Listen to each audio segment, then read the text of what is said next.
አንድ አምላክ በሚሆን በአብ በወልድ በመንፈስ ቅዱስ ስም ግንቦት 12 በዚች ቀን በኢየሩሳሌም ሀገር ወደሚኖር ነቢይ ዕንባቆም የመላእክት አለቃ ሚካኤልን እግዚአብሔር ላከው። እርሱም የማሳውን እህሎች ለሚያጭዱ ምሳ ሊወስድ ወዶ ተሸክሞ ሳለ ቅዱስ ሚካኤል ዕንባቆምን ምግቡን እንደተሸከመ በአናቱ ጠጉር ይዞ ወደ ባቢሎን ሀገር አድርሶ ዳንኤል ወዳለበት የአንበሶች ጉድጓድ አስገባው። ዳንኤልም ከዚህ ምግብ መገበው። ከዚህም በኋላ ዕንባቆምን ከምግቡ ጋር ወደ ይሁዳ ምድር መልሶት ወዲያውኑ እህሉ በሚያጭዱ ዘንድ ቆመ።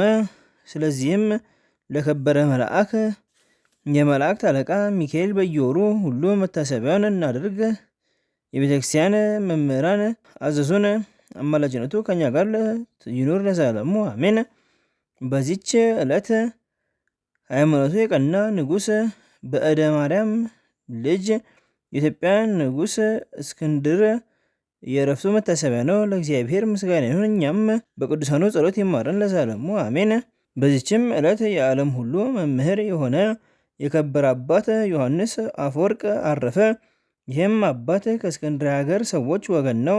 የአባቱም ስም አስፋኒዶስ የእናቱን ስም አትናሲያ ነው። እሊህም እጅግ ባለጸጎች ነበሩ። ይህንም ልጃቸውን በመልካም አስተዳደግ አሳደጉት፣ በትምህርትና ጥበብ ሁሉ አስተማሩት። እርሱ ወደ አቴና ሄዶ በመምህራን ቤት ተቀምጦ ትምህርቱን ሁሉ ተምሮ በእውቀቱ ከብዙዎች በላይ ከፍ ከፍ ብሏልና። ከዚህም በኋላ ገና በታናሽነቱ መነኮሰ። የዚህንም የኃላፊውን ዓለም ጣዕም ንቆ ተወ። ከእርሱም ቀድሞ በዚሁ ገዳም ቅዱስ ባስልዮስ መንኩሶ ነበረ። በአንድነትም ተስማምቶ ብዙ ትሩፋትን ሰሩ። ወላጆቹም በሞቱ ጊዜ ከተውለት ገንዘብ ምንም ምን አልወሰደም፣ ለድሆችና ለምስኪኖች ሰጠ እንጂ። ከዚያም በምንኩስና ስራ በመጠመድ ፍጹም ገድልን እየተጋደለ ኖረ። በዚያም ገዳም ሶርያዊ ጻድቅ ሰው ስሙ ሲሲኮስ የሚባል መነኮስ ነበረ። እርሱም ወደፊት የሚሆነውን በመንፈስ ቅዱስ ያይ ነበረ። በአንዲት ሌሊትም ለጸሎት እየተጋ ሳለ ሐዋርያትን ጴጥሮስንና ዮሐንስን አያቸው። ወደ ዮሐንስ አፈወርቆም ገብተው ጴጥሮስ መክፈቻ ሰጠው፣ ወንጌላዊ ዮሐንስ ወንጌልን ሰጠው። እንዲህም አሉት፣ በምድር ላይ ያሰርከው በሰማይ የታሰረ ይሆናል፣ በምድር ላይ የፈታኸው ደግሞ በሰማይ የተፈታ ይሆናል። በውስጥ መንፈስ ቅዱስ ያደረብህ አዲስ ዳንኤል ሆይ፣ የክብር ባለቤት ከሆነ ከታላቅ መምህር ኢየሱስ ክርስቶስ ዘንድ ወደ አንተ ተልከናልና እወቅ። እኔም የመንግሥተ ሰማያት መክፈቻ የተሰጠኝ ጴጥሮስ ነኝ። ሁለተኛውም እኔ በመጀመሪያ ስብከቴ በከበረ ወንጌል ቃል አስቀድሞ ነበረ ያልሁ፣ ይህም ቃል በጠላት ላይ የእሳት ሰይፍ የሆነ ዮሐንስ ነኝ። ለአንተም ከክብር ባለቤት ጌታ ኢየሱስ ክርስቶስ ዘንድ ወገኖች ምዕመናንን በቀናች ሃይማኖት ታሳድጋቸው ዘንድ እውነተኛ አእምሮ ደግሞ ተሰጥቶሃል። ጻድቅ ሲሲኮስም ይህን ራእይ ባየ ጊዜ ቅዱስ ዮሐንስ ቸር ታማኝ እረኛ ሆኖ እንዲሾም አወቀ። ከዚህም በኋላ ቅዱስ ዮሐንስ ላይ የመንፈስ ቅዱስ ጸጋ በላዩ ወርዶ አደረበትና ብዙ ድርሳናትና ተግሳጻትን ደረሰ። ዲያቆን ሆኖ ሳለም የቤተ ክርስቲያንን መጻሕፍት ብሉያትንና ሐዲሳትን ተረጎመ።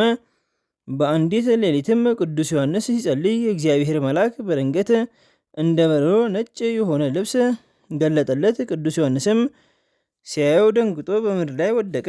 መልአኩም አርያውን ለውጦ እንደ ሰው ሆኖ ታየው። ወዳጄ አዲስ ዳንኤል ሆይ አትፍራ፣ ተነሳ አለው። የቅዱስ ዮሐንስም ልቡ ተጽናንቶ ጌታዬ አንተ ማነህ? ግርማ አስፈርቶኛልና አለው። የእግዚአብሔር መልአክም ትሰራው ዘንድ የሚገባህን ልነግርህ ወደ አንተ የተላኩ ነኝ። አሁንም እግዚአብሔር አምላክ ያዘዘህን ለመስራት ልብን አበርታ። ቃልህ ከጽንፍ እስከ ጽንፍ በአራቱ ማዕዘን ይደርሳልና። እልፍ አላፍትም ትምህርትን ተቀብለው ትእዛዝን ሰምተው ወደ ፈጣሪያቸው እግዚአብሔር ተመልሰው ይድናሉና። በእግዚአብሔር መንግስትም ውስጥ ጽና፣ የብርሃን አምድ ትሆናለህና። እነሆ የአንጾኪያ ሊቀ ጳጳሳት ወደ አንተ ይመጣል፣ ከእርሱም ጋር ሁሉም ካህናትና ዲያቆናት በየማዕረጋቸው የሚያዝህንም አድርግ፣ የእግዚአብሔር ትእዛዝ ነውና ልትተላለፍ አይገባም አለው። ከዚህም በኋላ ያ መልአክ ለአባ ፊላትያኖስ ተገልጦ ቅዱስ ዮሐንስን ቅስና እንዲሾመው አዘዘው። በማግስቱም ሊቀ ጳጳሳቱ መጣ፣ ከእርሱ ጋራ ካህናት አሉ። ይህ ቅዱስ ዮሐንስንም ይዞ ቅስና ሾመው። የቁስጥንጥንያ ሊቀ ጳጳሳትም ባረፈ ጊዜ ንጉሥ አርቃዴዎስ ልኮ አስመጥቶ ቅዱስ ዮሐንስን በቁስጥንጥንያ ላይ ሊቀ ጵጵስና ሾሞ አባቶቻችን ሐዋርያት እንደሚያደርጉት በሊቀ ጵጵስና ስራ ላይ ጸና። ሕይወትነት ባላቸው ትምህርቶችና ተግሳጾች ሕዝቡን ሁልጊዜ የሚያስተምር ሆነ። ከኤጲስቆጶሳትም ሆነ ከመንግስት ወገን ሕግን የሚተላለፍ ሁሉ ይገስጻቸዋል። ማንንም አይፈራም፣ ፊት አይቶ አያደላም። የንጉሥ አርቃዴዎስ ሚስት አውዶክስያም ገንዘብ ወዳጅ ስለሆነች የአንዲት ድሃ መበለት ቦታዋን በግፍ ወሰደች። ያቺ መበለትም ወደ ቅዱስ ዮሐንስ መታ ንግሥት አውዶክስያ ቦታዋን እንደነጠቀቻት ነገረችው። እርሱም የድሃዋን ቦታዋን መልሽላት ብሎ ከብዙ ምክር ጋር እንድትመልስላት ንግሥት አውዶክስያን ለመናት። እርሷ ግን እምቢ በማለት አልተዛዘችለትም። ወደ ቤተክርስቲያንም ገብታ ስጋውን ደሙን እንዳትቀበል አውግዞ ለያት። ቁጣና ብስጭት ተመልታ ስለ ክፉ ስራቸው ከሹመታቸው እርሱ የሻራቸውን ኤጲስቆጶሳት ሰበሰበች።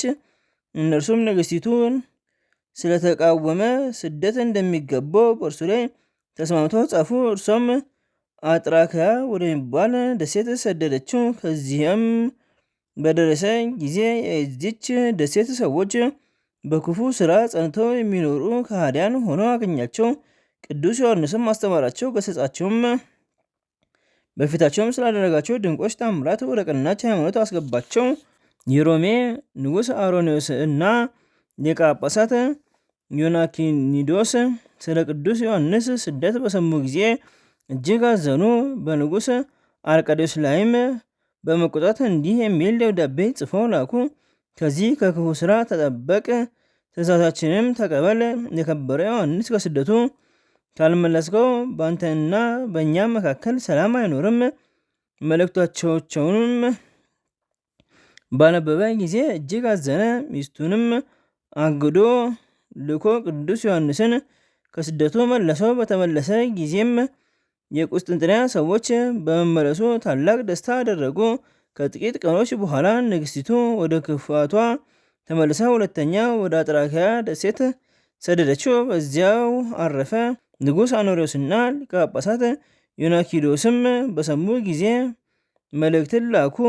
ሊቀ ጳጳሳቱም የከበረ ዮሐንስ ከስደቱ እስከምትመልሰው ድረስ ስጋውን እና ደሙን እንዳትቀበል አውዶክስያን አወገዛት። ከዚህም በኋላ የከበረ ዮሐንስን ይመልሱት ዘንድ ንጉሥ ላከ። ግን ሞቶ አገኙት። ስጋውንም ተሸክመው ወደ ቁስጥንጥንያ ከተማ ደረሱት። የከበረ ዮሐንስም በተሰደደበት ሀገር እንዳረፈ ስጋውም ወደ ቁስጥንጥንያ ከተማ እንዳመጡት ወደ አባ ዮናኪዶስ መልእክት ጽፈው አስረዱት። ሁለተኛም የሮሜ ሊቀ ጳጳሳት ወደ ቤተ ክርስቲያን ገብታ ስጋውንና ደሙን እንዳትቀበል ልኮ አውዶክስያን አወገዛት። እየለመነችውም 8 ወር ያህል ኖረች። በብዙ ልመናም ፈታት። ነገር ግን ጭንቅ በሆነ ደዌ እግዚአብሔር አሰቃየት።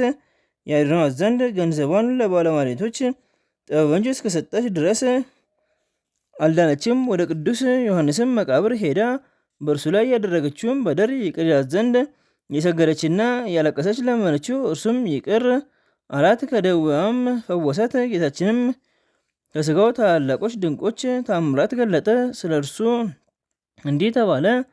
በአንዲት ዕለትም ከንጉሥ አርቃዴዎስ ጋር ተቀምጦ ሳለ ንጉሥ እንዲህ አለው፣ አባቴ ሆይ ስለ አንድ ቃል እንድታስረዳኝ እለምንሃለሁ። ይህም ቃል ከብዙ ጊዜ ጀምሮ በልቤ ውስጥ ይመላለሳል። ወንጌላዊ ማቴዎስ ቅድስት ድንግል እመቤታችን ማርያም የበኩር ልጇን እስከወለደች ድረስ ዮሴፍ አላወቃትም።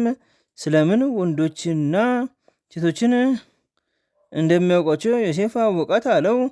የከበረ ዮሐንስም ንጉሥ ሆይ እንዲህ አትበል፣ እንዲህ አንተ እንደምትለው አይደለም። የከበረች ድንግል እመቤታችን የክብር ባለቤት ጌታችን ኢየሱስ ክርስቶስ በሆዷ ውስጥ በነበረ ጊዜ የእርሱ ህቡረ መልክ በሚለዋወጥ ጊዜ ከእርሱ ጋራ መልኳ ይለዋወጥ ነበረ።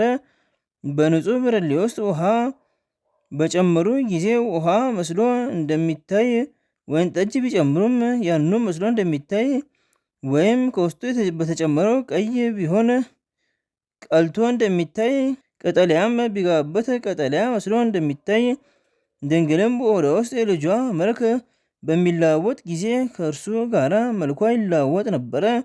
እንደ ሮማን አበባ የምትቀላበት ጊዜ አለ፣ እንደ ናርዶስም የምትብለጨልጭበት ጊዜ አለ።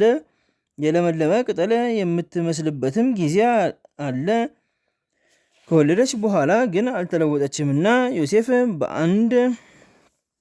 በቀድሞ ህብረ መልኳ ወስናለት መልኳ ተረዳ ማለት ነው አለው። በዚያን ጊዜ በንጉሥ አዳራሽ ውስጥ ከወርቅ የተሰራ የእመቤታችንን አምላክን የወለደች የድንግል ማርያም ስዕል ነበረችና አፈ ወርቅ ዮሐንስ፣ ልሳነ ወርቅ ዮሐንስ፣ አፈ በረከት ዮሐንስ መልካም ተናገርክ የሚል ቃል ከእርሷ ወጣ። ንጉሥና ከእርሱ ጋር ያሉት በሰሙ ጊዜ እጅግ አደነቁ፣ እግዚአብሔርም አመሰገኑት።